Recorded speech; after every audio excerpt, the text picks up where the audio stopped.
درود بر همراهان گرامی. خوشحالیم که با ما هستید و با لایک و کامنتاتون ما را حمایت می‌کنید.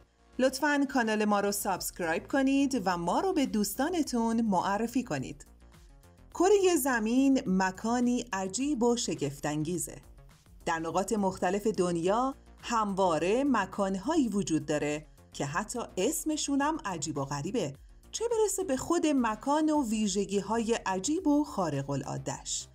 از دیوار بزرگ چین تا دره گرند کنیون واقع در ایالت لاس وگاس، از جزیره‌ای در ژاپن که گربه‌ها در اون حکمرانی می‌کنن تا دریاچه قرمز. همه اینها عجیب‌ترین مکان‌های دنیا هستند که یا طبیعی‌اند یا توسط انسان‌ها به وجود اومدن. در این ویدیو قصد داریم دو مکان عجیب دنیا رو بهتون معرفی کنیم. جزیره حیرت انگیز در یمن. جزایر سوکوترا مجمع الجزایریه که در اقیانوس هند میان دو قاره آسیا و آفریقا و در دهانه خلیج عدن قرار داره. این جزایر جزو کشور یمن محسوب میشن.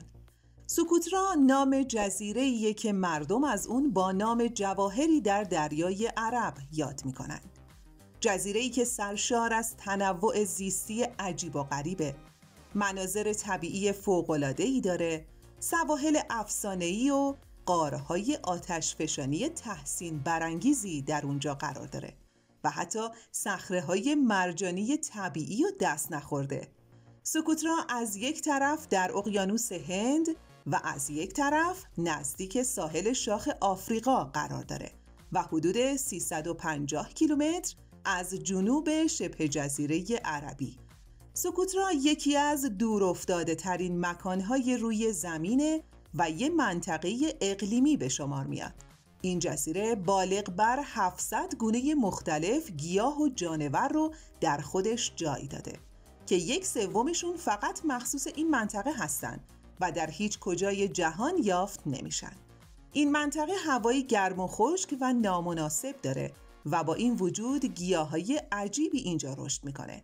درختایی شبیه به قارچ. طبیعت به داشتن چنین جزیره فوق‌العاده‌ای به خودش میباله. این جزیره به سبب گیاهای منحصر به فردش و تنوع زیستی عجیبی که داره زبان زده همگانه. به عنوان مثال درخت خون اژدها یک نمونه بی‌نظیر در این جزیره است. علت این نامگذاری شیره سرخ رنگیه که از اون تراوش میشه و گفته میشه مصارف دارویی هم داره. فضای داخلی این جزیره زیبا هم با کوههای بلند و سرسبز و همچنین فلاتهای سنگ آهک پوشیده شده. در این مکان زیبا علاوه بر گونه‌های جانوری و گیاهی منحصر به فرد، وجود تپه‌هایی با شن‌های سفید زیبایی دوچندانی به این جزیره بخشیده. جزیره سوکوترا همچنین یک مکان فوق‌العاده برای تماشای انواع پرندگانه. این جانداران کم نظیر یکی از دلایلی هستند که این جزیره رو از لحاظ تنوع زیستی از بقیه جدا می‌کنن. در حدود 120 گونه از پرندگان تا کنون در این جزیره یافت شدند. همچنین این جزیره از لحاظ نرمتنان و خزندگان هم تنوع بسیاری داره که 90% از این گونه ها در هیچ کجای دنیا پیدا نمیشن. این دلیل محکمیه که طرفدارای غواصی از گوشه و کنار دنیا به این جزیره میان تا زیبایی تمام نشدنی این مکان رو در زیر آب به تماشا بنشینن.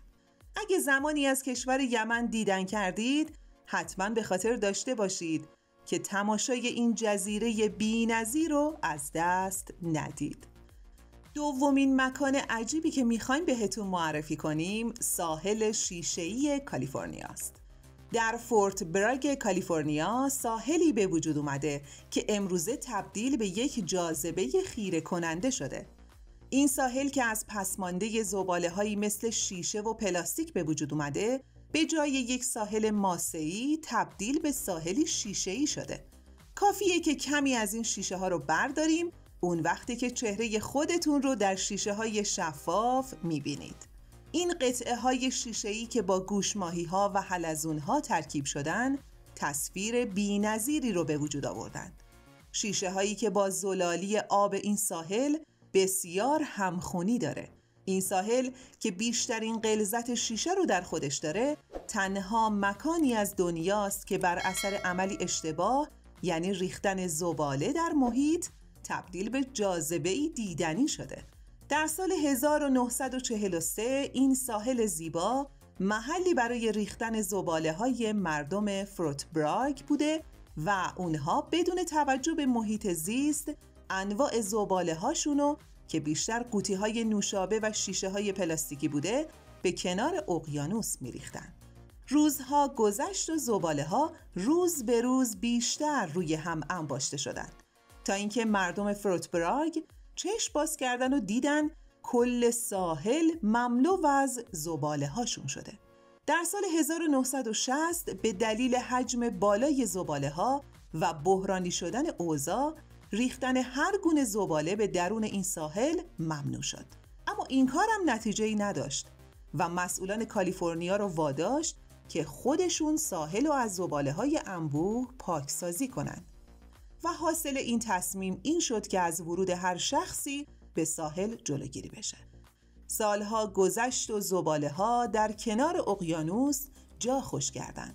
اما به اونها افسوده نشد و پس از سالها موج دریا زباله‌ها رو با خودش از ساحل برد و فقط قطعه‌های کوچیک شیشه که بر اثر برخورد با موجها صیقل خورده و شفاف شده بودند در این ساحل باقی موندند و مردم منطقه یک دفعه متوجه درخشندگی بسیار دیدنی ساحل شدند. این زیبایی واکنش همگان رو به همراه داشت و مردم بومی به این منطقه لقب دریای افسرده رو دادن که از رنج زباله‌ها اشک از چشمانش سرازیر شده و قطعه‌های شفاف کوچیک همون اشک‌های دریا بودن.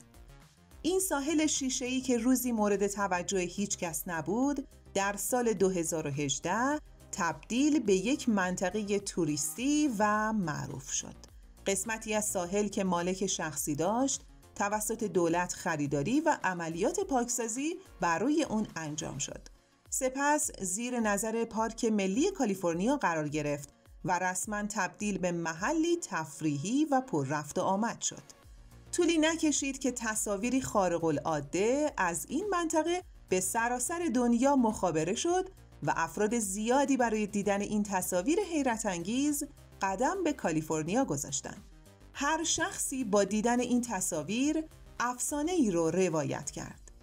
عده‌ای بر این باور بودند که در سالهای دور کشتی پر از شیشه در این دنیا غرق شده و بازمانده اون این ساحل رو درخشنده و زیبا کرده.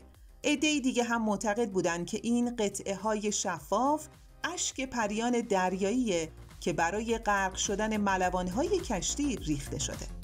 اما همه اینها افسانه‌ای بیش نبودند و تنها دلیل به وجود اومدن این ساحل شگفت‌انگیز همون زباله‌های شیشه‌ای مردم فورتبراگ بوده. دوستان و عزیزان همراه، لطفاً نظرات و پیشنهاداتتون رو با ما در میون بگذارید.